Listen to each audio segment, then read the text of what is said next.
राधे राधे, कृष्णा कृष्णा। एक बार हम फिर आए हैं गोवर्धन पूजा की कहानी और विधि लेकर, जिसे हम अन्नकूट भी कहते हैं। कार्तिक मास की शुक्ल पक्ष की प्रतिपदा को गोवर्धन उत्सव मनाया जाता है। इस दिन बलि पूजा, अन्नकूट, मार्गपाली आदि उत्सव भी संपन्न होते हैं। यह ब्रजवासियों का मुख्य त्यौहार है।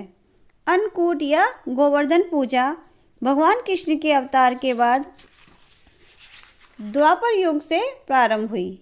गाय, बैल आदि पशुओं को स्नान कराकर फूल माला, धूप, चंदन आदि से उनका पूजन किया जाता है। गायों को मिठाई खिलाकर उनकी आरती उतारी जाती है तथा प्रदक्षिणा की जाती है। गोबर से गोवर्धन पर्वत बनाकर जल, मोली, रोली, चावल, फूल, दही तथा तेल का दीपक जलाकर पूजा करते हैं तथा परिक्रमा करते हैं। गोवर्धन की कथा।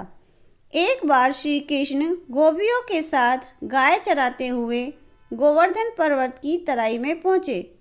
वहाँ उन्होंने देखा कि हजारों गोपियाँ गोवर्धन पर्वत के पास 56 प्रकार के भोजन रखकर बड़े उत्साह से नाच गाकर उत्सव मना रही हैं। श्री कृष्ण के पूछने पर गोपियों ने बताया कि मेघों के स्वामी इंद्र को प्रसन्न रखने के लिए प्रतिवर्ष यह उत्सव होता है। कृष्ण बोले, यदि देवता प्रत्यक्ष आकर भोग लगाएं तब तो इस उत्सव की कुछ कीमत है। गोपियाँ बोली, तुम्हें इंद्र की निंदा नहीं करनी चाहिए। इंद्र की कृपा से ही बारिश होती है। श्री कृष्ण बोले, वर्षा तो गोवर्धन पर्वत के कारण होती है। हमें इंद्र की जगह गोवर्धन पर्वत की पूजा करनी चाहिए। सभी गोप ग्वाल अपने अपने घरों से पकवान ला लाकर श्री कृष्ण की बताई विधि से गोवर्धन पर्वत की पूजा करने लगे।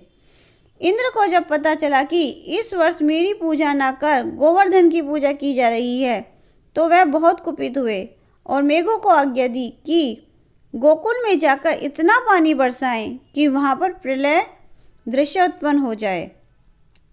मेघ इंद्र की आज्ञा से मूसलाधार वर्षा करने लगे। श्री कृष्ण ने सब गोपियों को आदेश दिया कि सब अपने अपने गाय बछड़े को लाकर गोवर्धन पर्वत की तराई में पहुंच जाएं। गोवर्धन ही मेघों से रक्षा करेंगे।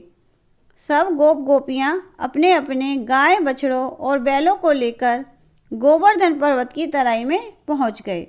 श्री कृष्ण ने गोवर्धन पर्वत को अपनी कनिष्ठ अर्थात सबसे छोटी उंगली पर धारण कर छाता सा तान दिया। सब ब्रजवासी 7 दिन तक गोवर्धन पर्वत की शरण में रहे। सुदर्शन चक्र के प्रभाव से ब्रजवासियों पर एक जल की बूंद भी नहीं पड़ी। ब्रह्मा जी ने इंद्र को बताया कि पृथ्वी पर श्री कृष्ण ने जन्म ले लिया है, उनसे तुम्हारा वैर लेना उचित नहीं है। श्री कृष्ण अवतार की बात जानकर इंद्रदेव अपनी मूर्खता पर बहुत लज्जित हुए तथा भगवान श्री कृष्ण से क्षमा याचना करने लगे। श्री कृष्ण ने 7वें दिन गोवर्धन पर्वत को नीचे रखकर ब्रजवासियों से कहा कि अब तुम प्रतिवर्ष गोवर्धन पूजा पर अन्नकूट का पर्व मनाया करो।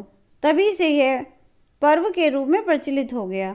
बोलो गोवर्धन पर्वत की जय। बोलो श्री कृष्ण भगवान की जय।